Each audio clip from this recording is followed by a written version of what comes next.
Hi சொந்தங்களே, பொங்கல் அன்னைக்கு காலங்காத்தாலங்க விடிய காத்தால 4 மணிக்கெல்லாம் இருந்து குலசாமி கோயிலுக்கு கிளம்பிட்டோங்க. குலசாமி கோயில் வந்துட்டு திண்டுக்கல். அங்கேருந்து உள்ள ஒரு பஸ்ஸு பிடிச்சி சிறுமலைன்னு சொல்லிட்டுங்க, நல்லா ஹில் ஸ்டேஷனுங்க.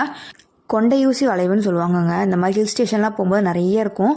அது மாதிரி 18 கொண்டையூசி வளைவு இருந்துச்சுங்க. அதெல்லாம் கிராஸ் பண்ணி தாங்க மேலே ஏறணும். பஸ்ஸிலிருந்து இறங்கி கொஞ்சம் தூரம் இல்லைங்க, ரொம்ப தூரமே நாங்கள் நடந்து போனோம். கிர்சாவுக்கு மொட்டை அடித்தது பார்த்தீங்கன்னா ஒரு பாட்டனோட குலசாமி மாதிரிங்க. எல்லா பாட்டனோட குலசாமி பார்த்தீங்கன்னா இங்கே சிறுமலையில் தாங்க இருக்குது. இங்கேருந்து கொஞ்சோண்டு மண் எடுத்து பிடிமண்ணுன்னு சொல்லுவாங்கங்க. அதை எடுத்து நமக்கு பக்கத்தில் கட்டிக்கிட்டது தான் கிர்சாவுக்கு மொட்டை அடித்த இடம்.